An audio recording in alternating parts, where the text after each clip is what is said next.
بسم اللہ الرحمن الرحیم۔ کتاب وحدت امت، پارٹ نمبر 2، حرف اول۔ اسلام کو ٹکڑے ٹکڑے کر دیا گیا، خانوں میں تقسیم کر دیا گیا۔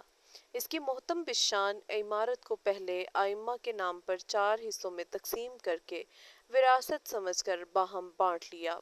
پھر ہر حصے کو ذیلی شاخوں چشتی، صابری، قادری، سہروردی وغیرہ میں شکست و ریخت کی گئی۔ پھر شریعت و طریقت، کتب، ابدال، صوفیت کے نام سے بٹوارا کیا گیا، اور پھر سیاسی دھڑے بندیوں نے ایک ایک جماعت کو متعدد ٹکڑوں میں تبدیل کر دیا۔ بدبختی یہ کہ ہر گروہ خود کو مکمل اسلام یا اس کا صحیح ترین نمائندہ یقین کرتا ہے، اور دوسرے کو نہ صرف ناجائز اور غلط قرار دیتا ہے بلکہ دوسرے گروہ کو کفر کی تمام تر حدود سے آگے پہنچا کر دم لیتا ہے۔ اور اب نوبت بائیں جا رسید کے کسی امام ائمہ اربعہ رحمہم اللہ کی بات نہیں، کسی خطیب اور کسی خود ساختہ سلسلے یا روحانی گروہ کے قائد کی بات سے اختلاف اور ان سے قرآن و حدیث کے حوالے سے بات کرنا بھی جرم سمجھا جاتا ہے۔ اسلام کا اب صرف ایک لیبل رہ گیا، اور بوتل میں ہر گروہ نے اپنی خود ساختہ یا اپنی پسند کی شریعت ڈال رکھی ہے۔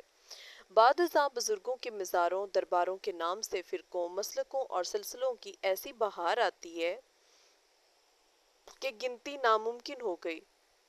فرقہ پرستی کے اس ناسور نے شجر اسلام کو ناقابل بیان نقصان پہنچایا۔ اس کے مضبوط تنے کو جس خود داعی اسلام اور ان کے جانثار صحابہ نے اپنے مقدس خون سے توانا کیا تھا، ہم نے فرقہ پرستی کا گھن لگا کر بے جان کر دیا۔ امت کا درد رکھنے والے بزرگ ہمیشہ فکر مند رہے کہ کسی طرح فرقہ پرستی کے ناسور سے قوم کو نجات ملے۔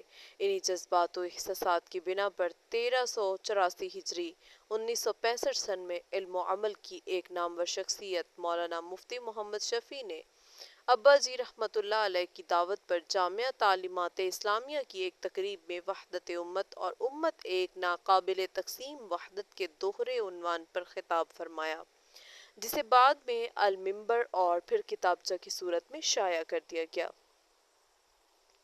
اس کتابچہ کو متعدد اداروں نے بھی شائع کیا، لیکن کئی اداروں نے حسب پسند اس میں تحریف و ترمیم کر ڈالی، جسے حقیقت پسند اہل درد حلقوں نے ناپسند کیا۔ اب اسے اصلی صورت میں شائع کیا جا رہا ہے، صرف ذیلی عنوانات کا اضافہ کیا گیا۔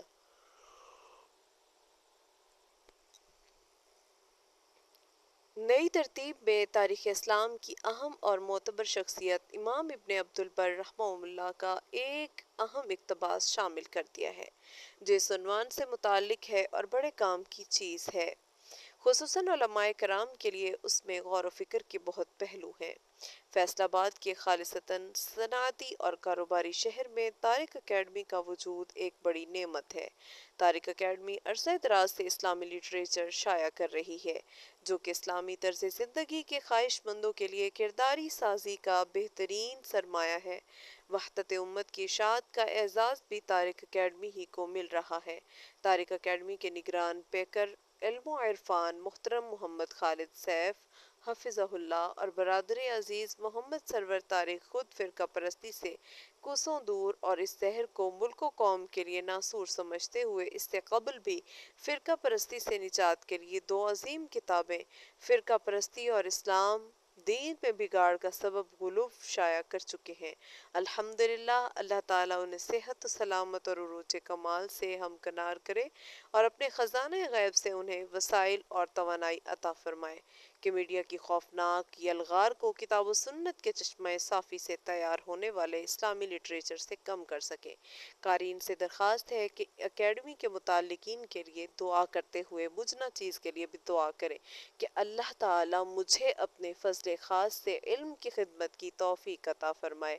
آمین ثم آمین۔ خالد اشرف عفو اللہ عن علمی معاون طارق اکیڈمی۔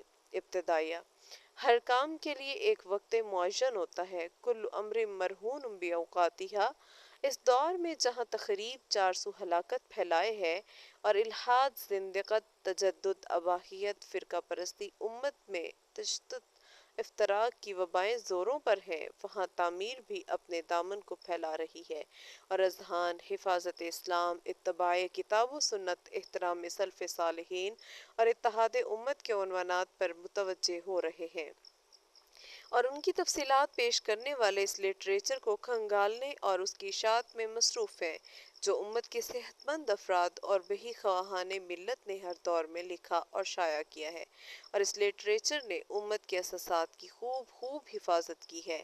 ان اہم ترین عنوانات میں سے ایک عنوان وہ ہے جس پر ہم خالصتاً توفیق الہی سے ایک عرصے سے بہی خواہان ملت کے حضور عرض معروض کر رہے ہیں اور وہ اس بھولی بصری حقیقت کو اجاگر کرنے میں مصروف ہے کہ یہ امت ایک وحدت ہے جسے تقسیم کرنا بہت بڑا جرم ہے۔ یہ پکار سبھی اہل اخلاص کے زبان و قلم سے ہمیشہ سنی جاتی رہی ہے۔ ہر دور میں دردمند قلوب نے امت کے تشتے افتراق سے غمگین ہو کر اس صدائے دل نواز کو بلند کیا ہے کہ امت پھر سے اس دور سعادت اور عہد فلاح کی جانب واپس لوٹے، جس عہد میں اگرچہ فقہی اور سیاسی اختلافات تھے، معاشی معاشرتی امور میں متعدد طبقات کے نظریات کی بنا پر نہ کسی عوامی پارٹی کو منظم کیا، نہ کسی فرقے کی بنیاد ڈالی۔ آج بھی ضرورت اسی وسعت ظرف اور جذبہ بہبودی ملت کی ہے کہ اختلافات کی حد تک بھی ضرورت اسی وسعت ظرف اور جذبہ بہبودی ملت کی ہے کہ اختلافات کی حد تک اختلافات کو محدود رکھا جائے اور ان کو بنیاد بنا کر امت کو متعدد متصادم گروہوں میں تقسیم کرنے سے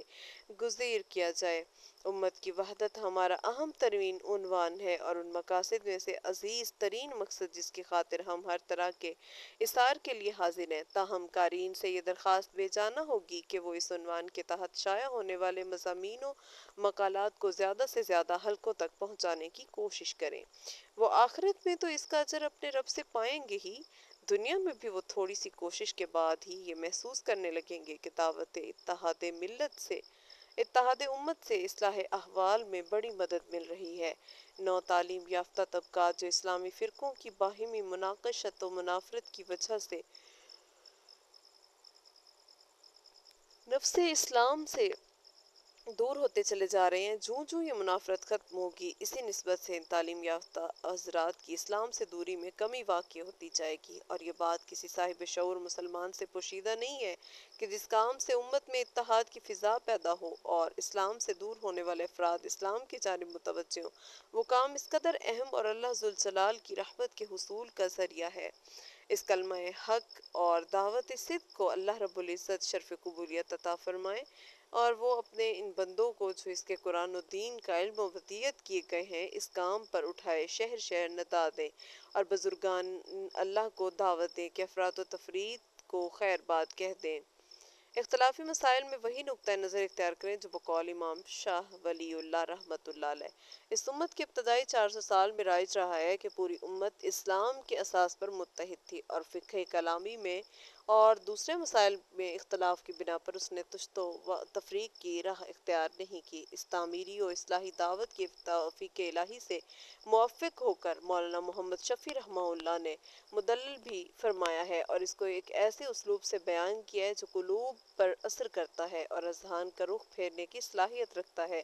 مخدوم محترم مفتی صاحب کا زیر نظر مقالہ پیش ناظرین ہے اور ہم متوقع ہیں کہ احباب اسے غور سے پڑھیں گے اور اس سے کما حق و مستفید ہوں گے۔ والسلام علیکم ورحمۃ اللہ۔ حضرت مولانا حکیم عبدالرحیم اشرف رحمۃ اللہ علیہ۔ ایک تلخ حقیقت۔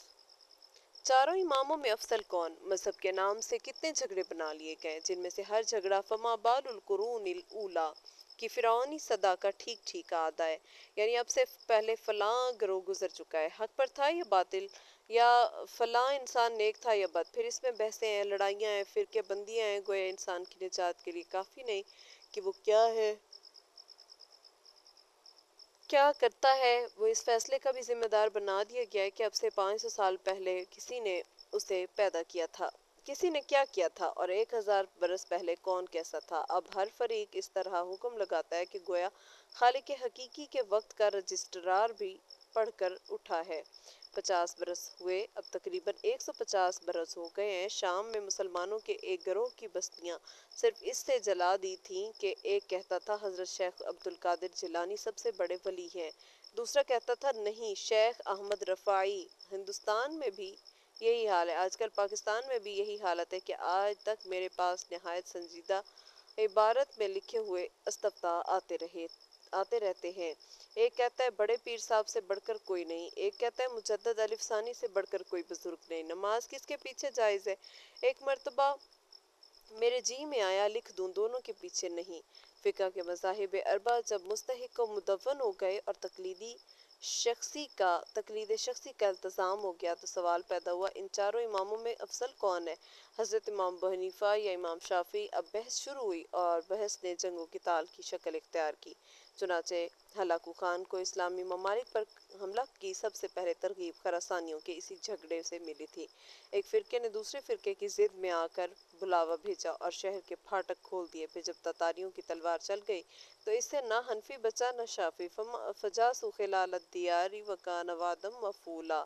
شیعہ سنی کے اختلافات نے مسلمانوں کو دو مختلف امتوں میں متفرق کر دیا، لیکن اس تمام اختلافات کے ماحصل بھی کیا ہے؟ یہی کہ فما بال القرون الاولی، اور 1300 برس گزر گئے، اب 1425 برس گزر چکے ہیں، مگر اتنی بات کسی کی سمجھ میں نہیں آئی کہ علمھا عند ربی فی کتاب لا یضل ربی ولا ینسیٰ، اس بات کا علم میرے پروردگار کے پاس نوشتے میں ہے، میرا پروردگار ایسا نہیں کہ کھویا جائے یا بھول میں پڑ جائے، بہرحال یاد رکھنا چاہیے کہ اس طرح کی تمام کاوشوں کے اندر وہی فرعون کی مجادلانہ روح کام کرتی ہے۔ ترجمان القرآن مولانا عبدالکلام آزاد۔